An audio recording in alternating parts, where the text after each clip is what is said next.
अब सभी को जय मसीह। और आज हम पढ़ेंगे पहला कुरिन्थुस की 8 अध्याय उसकी 4 ऐसे पढ़ेंगे।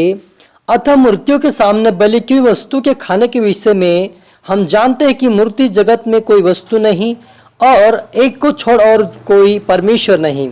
यद्यपि आकाश में और पृथ्वी पर बहुत से ईश्वर कहलाते हैं, जैसा कि बहुत ईश्वर और बहुत से प्रभु हैं, तो भी हमारे लिए तो एक ही परमेश्वर है, अर्थात पिता, जिसकी ओर से हम सब वस्तुएं हैं और हम उसी के लिए हैं, और एक ही प्रभु है अर्थात यीशु मसीह, जिसके द्वारा हम सब वस्तु हुई और हमें उसी के द्वारा बने हैं। हालेलुया। हम प्रार्थना करें। धन्यवाद परमेश्वर पिता, प्यारे खुदा मेरे ईश्वराजा, आज की वचन, आज के कलाम से पिता हम हर एक से बातें कर प्रभु जी। मेरे पिता संसार में प्रभु हर व्यक्ति प्रभु जी एक परमेश्वर पिता शक में और पिता उनकी चिंता में पड़े प्रभु जी कि हम क्या करें, मूर्ति के आगे का भोजन खा सकते हैं, उसकी मूर्ति चढ़ाया हुआ या नहीं। पिता उनके अंदर संकोच है प्रभु, आज की वचन से उनके जीवन में जो संकोच की आत्मा दूर होने पाए पिता, क्योंकि एक ही प्रभु, एक ही परमेश्वर सिर पर आप है मेरे पिता, और प्रभु यीशु मसीह मेरे पिता, केवल आप ही पिता। और प्रभु अपने हाँ पिता कि हर एक को आप सिखाए समझाए प्रभु, तेरा आत्मा काम करे प्रभु जी। आज के बाद के कलाम सारी का जीवन हृदय बदले, आपके राज्य की वारिस बने मेरे परमेश्वर पिता।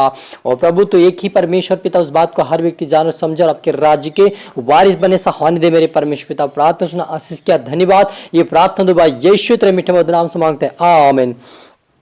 तो मेरे अजीजों, यहाँ पर लिखा है कि पर सबको यह ज्ञान नहीं, परंतु कुछ तो अब तक मूर्ति को कुछ समझने के कारण मूर्तियों के सामने बलि हुई की वस्तु को कुछ समझकर खाते हैं, और उनका विवेक का निर्बल होने के कारण अशुद्ध हो जाता है।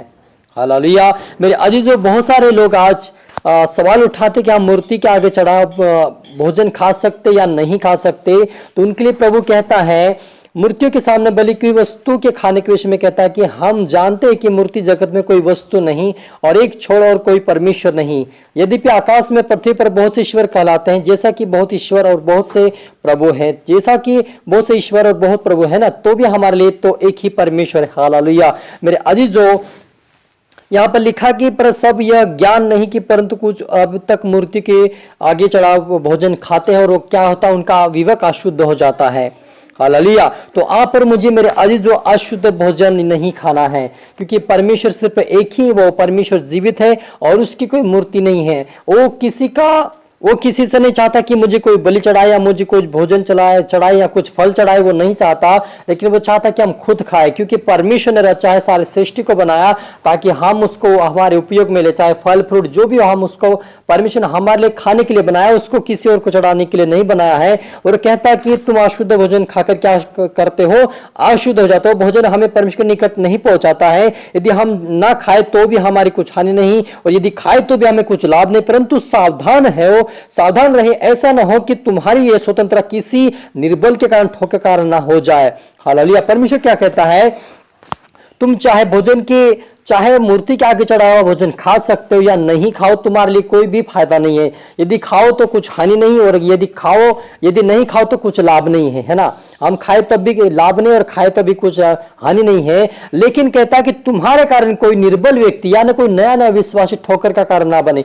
यदि अजीजों हम पुराने विश्वासी हैं और यदि हम किसी नुक्ते में जाकर मूर्ति पूजा के आगे जो भोजन जो बना वहां पर मूर्ति पूजा तो करते हैं, नुक्ता में भी वही करते हैं, जैसे मंदिर में करते वैसे वहां पर भी करते हैं। यदि मंदिर में भी जाकर यदि नुक्ते में जाकर हम खा सकते हैं अलग से खाना बनाकर, तो फिर मंदिर में भी जाके हम अलग से खाना निकाल कर खा सकते हैं। ये बात को हम जानते मेरे जीजो। इसलिए यदि आप मंदिर का खाना नहीं खा सकते तो हम नुक्ते में जाकर भी नहीं खा सकते, प्रभु अलाउ नहीं करता है। क्योंकि यदि हम खाएंगे तो हमारे कारण जो नई विश्वास आ रहे हैं वो भी खाएंगे और ठोकर का कारण बन जाएंगे, और ये हमें परमेश्वर के निकट नहीं पहुंचाता है, और हमें कोई लाभ नहीं होता खाने से। और खाना ना खाए तब भी हमें कुछ लाभ नहीं, और ना खाए तब भी हमें कुछ हानि नहीं होने वाला है। लेकिन प्रभु कहता है कि ये हमें स्वर्ग तक नहीं पहुंचाता मेरा जीजो, क्योंकि यदि हम दूसरों को ठोकर का कारण बनेंगे तो वो हमें परमेश्वर उसका दोषी ठहराएगा, और दोषी ठहराने के कारण वो स्वर्ग नहीं पहुंच सकता। इसलिए यदि आप और मुझे स्वर्ग जाना है और हमें परमेश्वर की इच्छा को पूरी करना है, तो हमें मूर्ति के सामने किया हुआ भोजन, रखा हुआ भोजन नहीं खा सकते, उसको पूजा हुआ भोजन हम नहीं खा सकते। हालेलुया। क्योंकि यह हमें अशुद्ध करता, हमारे विवेक को, हमारे मन को, हमारे जीवन को अशुद्ध करता है। और अशुद्ध होने से क्या होता है, हम परमेश्वर के सामने निर्दोष नहीं ठहरते हैं। इसलिए आप और मुझे समझना कि प्रभु हमें क्या चाहता है। परमेश्वर यही चाहता है कि हम भोजन से जो मूर्ति के सामने रखा गया, पूजा किया गया भोजन हम नहीं खाना चाहिए, ताकि हमारे कारण दूसरे लोग भी आशीष का कारण बने। हालेलुया। और लिखा है, परंतु सावधान ऐसा न हो कि तुम्हारे ये स्वतंत्रता कहीं निर्बल के कारण ठोकर कारण न हो जाए। क्योंकि यदि कोई तुझसे ज्ञानी को मूर्ति को मंदिर में भोजन करते देखे और निर्बल जन हो, तो क्या उसके विवेक में मूर्ति के सामने बलि की वस्तु खाने का साहस न हो जाएगा। हालेलुया। वो कहता है, प्रभु पौलुस कहता है, यदि तू विश्वासी होकर तू खाना खाएगा मंदिर के अंदर, तो यदि अविश्वासी है व्यक्ति है और जो नया नया विश्वासी बनाए, क्या उसके अंदर नहीं विवेक के अंदर आएगा कि मैं भी खा सकता हूं।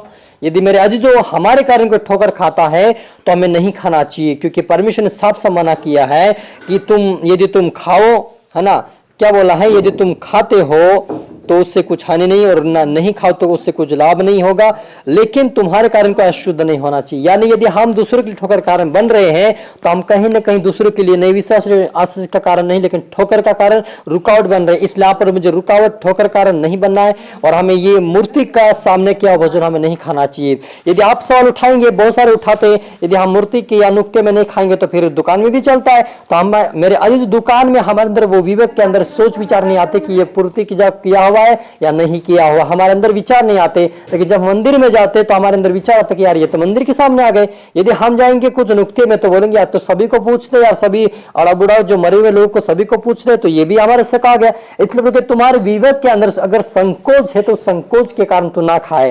तो यदि हम अंदर से तो हम नहीं खा सकते, और यदि नहीं विश्वास है तो वो भी समझ कर नहीं खाएगा, क्योंकि वो बोलेगा कि अगर पुराने विषय नहीं खाता तो हम भी नहीं खाएंगे। इसलिए आप और मुझे नहीं खाना है। आज से सावधान हो जाइए, मूर्ति के रखा हुआ आगे और नुक्ते में रखा हुआ जो भोजन बनता है, चाहे अलग हो चाहे साथ में खाना, वो भी आप ना खाइए। यदि आप खाएंगे ना तो आप नरक में पहुंचेंगे, ये परमेश्वर का वचन कहता है।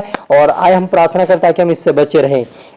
धन्यवाद मेरे परमेश्वर पिता, प्रभु जी मैं आज प्रार्थना करता प्रभु, मेरे खुदा जितने लोग पिता आज निर्बल हो चुके, पिता बहुत सारे अशुद्ध हो चुके, खुदावन आज के वचन से प्रभु हर एक व्यक्ति प्रभु जी सावधान होने पाए। कोई भी मूर्ति के आगे रखा हुआ भोजन प्रभु जी पूजा की आवश्यकता भोजन ना खाने पाए। प्रभु जी हर एक का मन को शुद्ध कर, पवित्र कर, उनके विचार को, उनके समझ को खोल दे मेरे पिता। क्योंकि आपने कहा कि ज्ञान घमंड को उत्पन्न करता पिता, इनके अंदर जो ज्ञान है प्रभु संसार का ज्ञान इनके जीवन से निकले पिता, और आपका ज्ञान भर जाए, आपका भंडार भरे पिता, और आपकी आत्मिकता में आपके राज्य की वारिस बने, और आपके राज्य के वारिस बने हो रहे होकर प्रभु दूसरों को बचाने वाले बने। ऐसा होने दे मेरे परमेश्वर पिता। प्रभु जी हर एक तरह आत्मा सौंपते मेरे पिता, और आज तेरा आत्मा जाए इनको सिखा समझा आपके राज्य के वारिस बनाए मेरे पिता। ये प्रार्थना दुआ यीशु तेरे मीठे मधुर नाम से मांगते हैं, आमीन।